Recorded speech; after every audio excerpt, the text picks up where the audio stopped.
नमस्ते दोस्तों। साल 2006 में यूक्रेन की राजधानी कीव की पुलिस ने एक आदमी सर्गेई पोनोरेंको को पकड़ा। क्यों? क्योंकि उसका दावा था कि वो एक टाइम ट्रैवलर है जो 1950 से 2006 में टाइम ट्रैवल करके आया है। कैसे, उसे पता नहीं था। पुलिस की इंट्रोगेशन के दौरान उसने कई सारे सबूत दिखाए, जैसे कि उसने अपना आईडी कार्ड दिखाया जिसमें उसकी बर्थ डेट 1932 लिखी हुई थी एंड उसकी आईडी पर सोवियत यूनियन का स्टैंप लगा हुआ था। उसके कपड़े देखकर ही पता चल रहा था कि उसके कपड़े काफी ज्यादा पुराने स्टाइल के हैं एंड उसके गले में एक बहुत पुराना कैमरा भी था। उस कैमरे से खींची गई तस्वीरों को भी उसने पुलिस को दिखाया, जिसमें उसकी तस्वीरें एंड उसके साथ एक लड़की भी थी। काफी देर तक इंट्रोगेशन चलने के बाद जब पुलिस कमरे से बाहर गई, उसके बाद वापस आई तो देखा तो वो वहाँ से गायब हो चुका था। काफी देर तक ढूंढने के बाद भी वो आदमी पुलिस को फिर कभी नहीं मिला। फर्दर इन्वेस्टिगेशन के दौरान पुलिस को पता चला कि 1958 में सेम नाम का एक इंसान अचानक से गायब हो चुका था। क्या दोस्तों वो सच में एक टाइम ट्रैवलर था?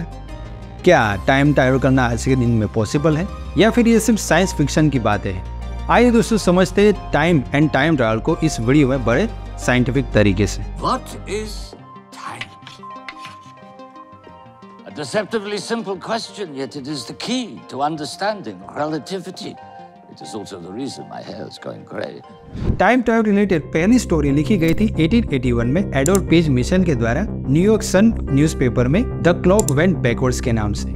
उसके बाद 1895 में W.H. वेल्स ने अपनी पहली नोवेल लिखी द टाइम मशीन के नाम से, जो कि पूरी तरह फिक्शनल थी। लेकिन दोस्तों इसी के बाद साइंटिस्ट एंड रिसर्चर्स ने टाइम ट्रैवल पर सीरियसली रिसर्च करना शुरू किया एंड रिसर्च पेपर्स पब्लिश किए एंड टाइम ट्रैवल पर काफी सारे मूवीज भी बनी एंड इन मूवीज में काफी सारे अलग अलग तरीके से टाइम ट्रैवल के तरीके दिखाए। तो चलिए मूवीज से ही शुरुआत करते हैं। तो पहला तरीका है कि इंस्टेंट टाइम ट्रैवल करना, यानी कि टाइम पोर्टल का इस्तेमाल करके एक टाइमलाइन से दूसरी टाइमलाइन में जाना। ये हमने देखा है लोकी सीजन में एंड डॉक्टर स्ट्रेंज की मूवी में। दूसरा तरीका है कि आप स्टिल बैठे हो लेकिन आपके आसपास का टाइम बदल रहा है।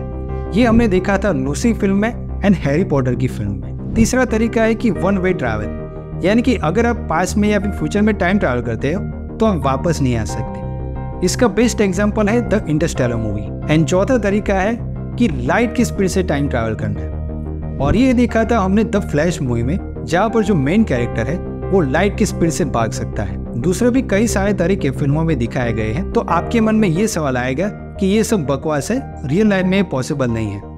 लेकिन दोस्तों मैं कहना चाहूंगा कि इसमें से काफी सारे तरीके एक्चुअली में पॉसिबल है। बेसिकली टाइम ट्रैवल दो तरीके का होता है, या तो फ्यूचर में टाइम ट्रैवल करना या फिर पास्ट में टाइम ट्रैवल करना। तो चलिए सबसे पहले बात करते हैं फ्यूचर के टाइम ट्रैवल के बारे में। फ्यूचर में टाइम ट्रैवल करने के पीछे की जो थियरीज है वो मेनली निकल कर आई है अल्बर्ट आइंस्टाइन की द थियरी ऑफ रिलेटिविटी से। अल्बर्ट आइंस्टाइन ने टाइम डायलेशन की थियरी साल 1907 में दी थी। उससे पहले माना जाता था कि टाइम एक कांस्टेंट चीज है, चाहे आप धरती पर हो, आप स्पेस में हो, सूरज के पास हो या फिर यूनिवर्स में कहीं भी हो, टाइम का फ्लो हमेशा एक ही जैसा होता है। और ये थियरी सबसे पहली बार सजेस्ट की थी famous mathematician and physician sir Isaac Newton. लेकिन अल्बर्ट आइंस्टाइन ही पहले इंसान थे जिन्होंने कहा कि टाइम एक रिलेटिव चीज है, यानी कि टाइम को हम स्लो भी कर सकते हैं एंड फास्ट भी कर सकते हैं। उन्होंने टाइम को नदी के फ्लो के साथ कंपेयर किया था। जैसे नदी में नदी का पानी किसी जगह फास्ट हो जाता है और किसी जगह स्लो हो जाता है, वैसे ही हम टाइम को फास्ट भी कर सकते हैं एंड स्लो भी कर सकते हैं अगर किसी ऑब्जेक्ट की स्पीड एंड ग्रेविटेशनल फोर्स को चेंज किया जाए। जी हाँ दोस्तों, आपने सही सुना। अगर किसी ऑब्जेक्ट की स्पीड को और ग्रेविटेशनल फोर्स को चेंज किया जाए तो हम टाइम डायलेशन को एक्सपीरियंस कर सकते हैं, और इसी कॉन्सेप्ट को टाइम डायलेशन कहते हैं। तो अल्बर्ट आइंस्टाइन ने टाइम डायलेशन की डिस्कवरी कैसे की थी वो तो काफी कॉम्प्लिकेटेड है, और मैं उसके लिए एक स्पेसिफिक वीडियो भी बनाने वाला हूँ। एनीवेज, टाइम डायलेशन मेनली दो तरीके से हो सकता है। एक तरीका ये है कि किसी ऑब्जेक्ट को स्पीड में ट्रैवल करवाना है, जैसे कि प्लेन या फिर स्पेसक्राफ्ट में ट्रैवल करना है। मान लीजिए कि आपके पास एक ऐसा प्लेन है जो बहुत तेजी से उड़ता है और आप उसमें बैठ जाते हो, तो जितना प्लेन तेजी से उड़ेगा उतना ही टाइम आपके लिए स्लो हो जाएगा रिलेटिव टू एक ऐसा इंसान, यानी कि मैं, जो आपको प्लेन में जाता हुआ देख रहा हूँ। थोड़ा कंफ्यूजिंग लगा? एक एग्जाम्पल से समझाता हूँ। मान लीजिए कि मेरे पास दो घड़ियां है जिसमें सेम टाइम दिखा रहा है। एक घड़ी मैं मेरे पास धरती पर रखता हूँ और दूसरी घड़ी में आपको दे देता हूँ और आपको प्लेन में धरती का एक चक्कर लगाने के लिए कहता हूँ। जब आप धरती का एक चक्कर लगाकर वापस आएंगे और जब मैं दोनों घड़ी का टाइम चेक करूंगा तो जो घड़ी प्लेन में थी उसका टाइम कुछ नैनो सेकंड पीछे हो जाएगा। क्योंकि जो घड़ी प्लेन में थी उस पर काइनेटिक टाइम डायलेशन लगा। एंड दोस्तों ये एग्जाम्पल मैं अपने मन से बनाकर नहीं कह रहा हूँ। एक्चुअली में 1971 में एक ऐसा एक्सपेरिमेंट किया गया जिसमें एटॉमिक क्लॉक्स का इस्तेमाल किया गया था, क्योंकि यहाँ पर प्रिसाइसली टाइम को नोट किया जाने वाला था इसीलिए। और जैसे मैंने एग्जाम्पल में समझाया वैसा ही टाइम डायलेशन उन एटॉमिक क्लॉक्स में देखने को मिला। यानी कि इस एक्सपेरिमेंट ने अल्बर्ट आइंस्टाइन की टाइम डायलेशन की थियरी को प्रूव कर दिया। एंड इस एक्सपेरिमेंट का नाम था हेफन कीटिंग एक्सपेरिमेंट। तो इसका मतलब क्या हुआ, क्या वाकई में टाइम स्लो हो रहा था जो प्लेन में बैठा हुआ था उसके लिए? तो इसका आंसर है नहीं। क्यों? क्योंकि टाइम एक रिलेटिव चीज है। आप उस प्लेन में बैठे थे एंड जो आपके पास घड़ी थी उसके लिए टाइम का फ्लो तो सेम ही होगा जैसे धरती पर था, क्योंकि मैं आपको उस प्लेन में फास्ट जाते हुए देख रहा हूँ, इसीलिए मेरे रिलेटिव में आपके लिए टाइम स्लो हो रहा है। आप स्पीड में ट्रैवल कर रहे हैं इसीलिए आपके लिए टाइम स्लो हो रहा है। टाइम का फ्लो तो एक्चुअली में आपके लिए वैसा ही होगा जैसे आप धरती पर होंगे, यानी कि आपके ऊपर काइनेटिक टाइम डायलेशन लगता है। तो दोस्तों काइनेटिक टाइम डायलेशन को अचीव करने के लिए हम कितनी स्पीड से टाइम ट्रैवल करेंगे तो काइनेटिक टाइम डायलेशन लगेगा। तो दोस्तों इमेजिन कीजिए कि हमारे पास एक ऐसा स्पेसक्राफ्ट है जो लाइट की स्पीड से ट्रैवल कर सकता है, और आप उसमें बैठ जाते हैं और 1 साल तक स्पेस में ट्रैवल करते हैं, और 1 साल के बाद जब आप धरती पर वापस आएंगे तो धरती पर जो टाइम होगा वो 2000 साल बाद का होगा। यानी कि लाइट की स्पीड से ट्रैवल करने से हमें इतना ज़्यादा टाइम डायलेशन देखने को मिलेगा। एंड दोस्तों एक्चुअली में ऐसा ही होगा। यानी कि सीधी सी बात यह है कि आज के दिन भी फ्यूचर में टाइम ट्रैवल करना पॉसिबल है, लेकिन प्रॉब्लम यह है कि आज के दिन भी कोई ऐसी टेक्नोलॉजी या फिर कोई स्पेसक्राफ्ट एग्जिस्ट नहीं करता जो लाइट की स्पीड से टाइम ट्रैवल कर सके। क्योंकि हमें पता है कि लाइट की स्पीड है 3 लाख किलोमीटर प्रति सेकंड, यानी कि 1 सेकंड में लाइट 3 लाख किलोमीटर ट्रैवल कर लेती है। जबकि फास्टेस्ट ह्यूमन मेड ऑब्जेक्ट है पार्कर सोलर प्रोब, जिसकी स्पीड है 6.5 लाख किलोमीटर प्रति आवर, यानी कि मोटा मोटा तकरीबन 1.5 किलोमीटर प्रति सेकंड हुआ।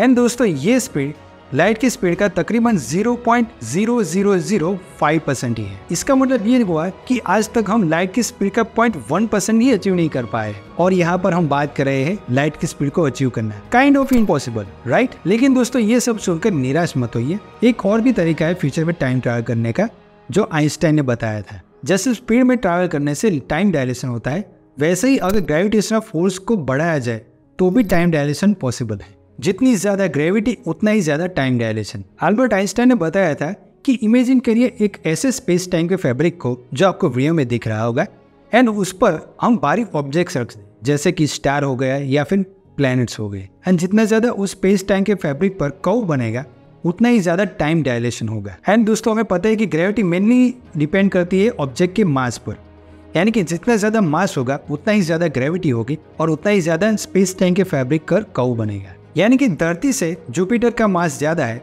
तो उसकी ग्रेविटी बहुत ज्यादा होगी, और उससे ज्यादा ग्रेविटी हमारे सन की है, जिसकी वजह से सन के चारों ओर प्लैनेट्स चक्कर लगाते हैं। एंड हमारे सोलर सिस्टम में सबसे ज्यादा टाइम डायलेशन हमें सन के पास ही देखने को मिलेगा। दोस्तों क्या आपको पता है कि हमारे यूनिवर्स में सबसे हैवीएस्ट ऑब्जेक्ट्स किसे माना जाता है? जी हाँ दोस्तों, आपने सही सोचा, ब्लैक होल्स को। एक स्पिनिंग ब्लैक होल इतनी ज्यादा ग्रेविटी प्रोड्यूस करता है जिससे लाइट भी एस्केप नहीं कर सकती, यानी कि ब्लैक होल के नजदीक जाकर लाइट भी बेंड कर जाती है। इसे पहले सच नहीं माना जाता था, लेकिन 2019 में जब हबल टेलीस्कोप ने ब्लैक होल की पहली रेंडर इमेज निकाली तब लोगों को यकीन हो गया कि ब्लैक होल के पास लाइट भी बेंड कर जाती है, और ये फोटो इंटरनेट पर काफी ज्यादा वायरल भी हुई थी। और हम जानते हैं कि सभी गैलेक्सी के सेंटर में एक ब्लैक होल होता है, यानी कि हमारे यूनिवर्स में सबसे ज्यादा टाइम डायलेशन हमें ब्लैक होल के पास ही दिखेगा। और इसका सबसे बेस्ट एग्जांपल देना चाहूंगा इंटरस्टेलर फिल्म का। उस फिल्म में मेन कैरेक्टर होता है जो ब्लैक होल के पास एक प्लेनेट होता है, उस पर उतरते हैं, और वहाँ पर इतना ज्यादा टाइम डायलेशन हो रहा था कि अगर आप वहाँ पर 1 घंटा बिताएंगे तो पृथ्वी के टाइम के हिसाब से 7 साल बीत जाएंगे।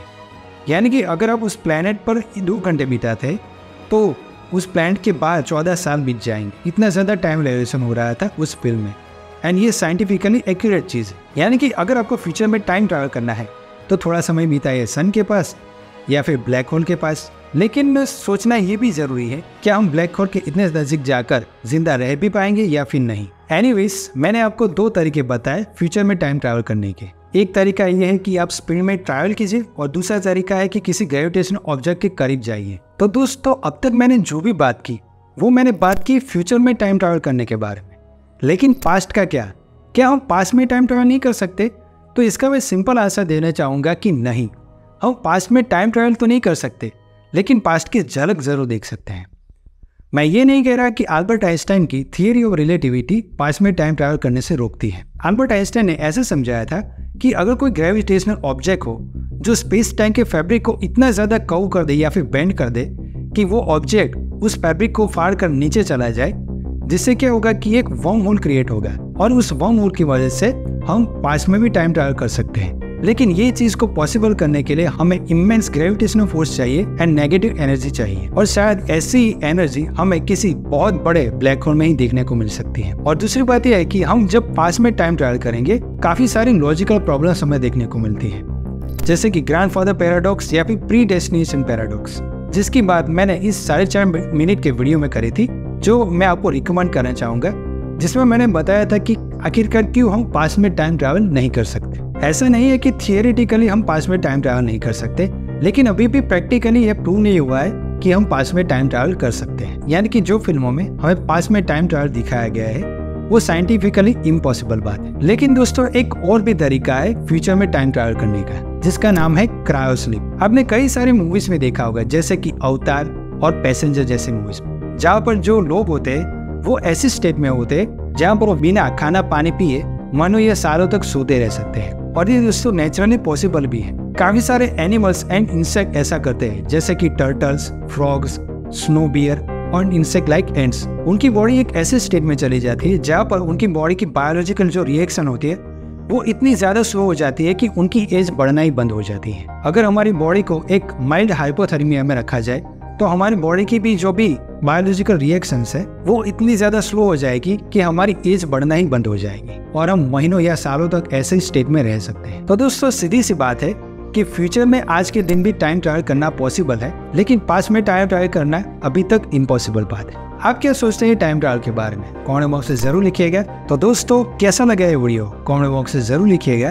दोस्तों शुरुआत में मैंने जो एक कहानी बताई थी उसकी बात तो मैंने वीडियो में करी नहीं। जो मैंने सर्गेई पोनोमारेंको की शुरुआत में जो कहानी बताई थी वो मीडिया और न्यूज आर्टिकल्स में बहुत ज्यादा फेमस हुई थी। लेकिन दोस्तों ये पूरी ही कहानी यूक्रेनियन टीवी शो एलियन से उठाई गई थी, यानी कि ये पूरी स्टोरी फेक थी। उस स्टोरी में जो फोटोग्राफ्स एंड आप वीडियोस देखते वो फोटोशॉप किए हुए थे, यानी कि फेक थे। लेकिन मुझे ये कहानी बहुत ज्यादा इंटरेस्टिंग लगी, इसीलिए मैंने शुरुआत में वो कहानी सुनाई।